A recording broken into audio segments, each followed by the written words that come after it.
We've got an important topic to talk about. What do you say to somebody who has just lost a loved one?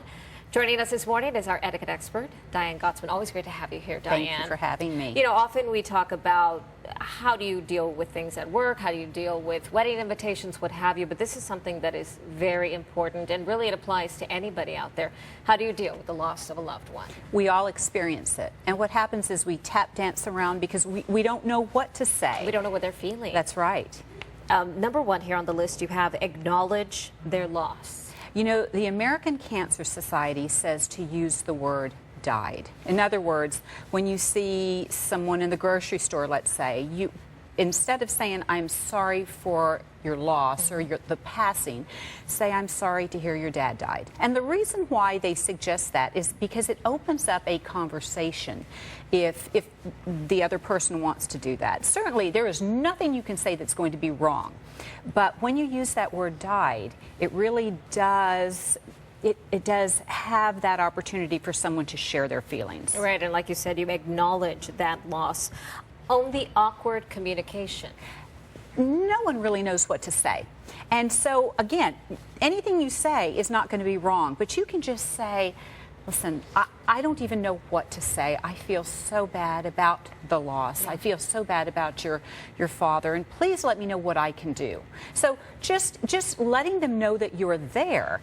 It's not the words. They're not judging you on your words. What they really are feeling is your sentiment. Yeah, and that you acknowledge, going back to that again, right, that you contacted it. As we speak to our friends or family about this, you say pay attention to what they are not saying. Yeah, this is the time that we always watch other people's body language, whether we know it or not. But this is the time that if you want to talk about it, it's not up to you, it's up to them. So if they're quiet, you know that they don't want to talk about it. If you feel like they are more exuberant than you would think, just know that they are having highs and lows. So you're watching them and you're allowing them to set the pace and take the lead. Right, lead the conversation. That's right. Don't rush the process. Everyone grieves differently. Some people want to be alone, other people want to be around many people. Some people want to take a vacation, others want to go right back to work. So you want to respect that person and that particular person's grieving process. And not every day is going to be the same. One day they're going to be happy, another day they can be very, very low. So let them know you're there. Let them know you are willing and able to do whatever it is they need. And don't take anything personally in the meantime while they're going through their journey. Right, that's very interesting. Don't take the silence or the distance personally, as you say. And by that, you may call them and they don't return your call. Yes. Or you may text them and you don't hear from them. So this is not the time to judge another person. You know, they are struggling. So you just continue to be a good friend, good family member.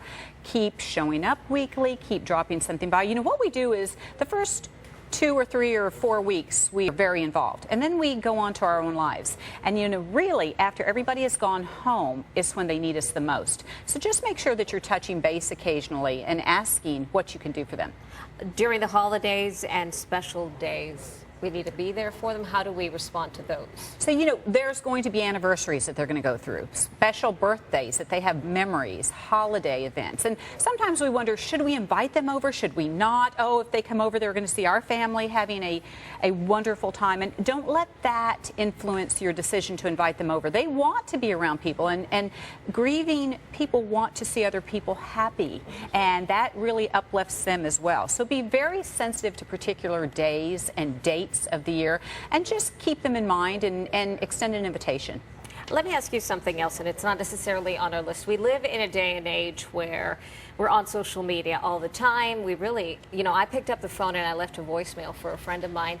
He didn't call me back, but he did text me. How do you approach that? How do you approach Facebook and all of that being entirely on social media now? You know, some people will put it out on social media immediately because they don't have enough time or energy to call each person individually. Right. other people want to be very private. So again, you do what you feel, whatever that. So you picked up the phone and called. Yes. That was wonderful. He texted you back. So responding by text is how would How be he could deal with probably it. exactly Right. would be the best way to respond back to that message. So I don't think there is any right or wrong way. You certainly don't want to put something out on Facebook that you haven't told your immediate family and friends first, though. All right, these are great tips, Diane. Thank you so much for really helping everybody out there who may be dealing with a difficult time, or if you know somebody Right. who is. This advice is invaluable. Thanks so much for joining us. Thank you for having me. And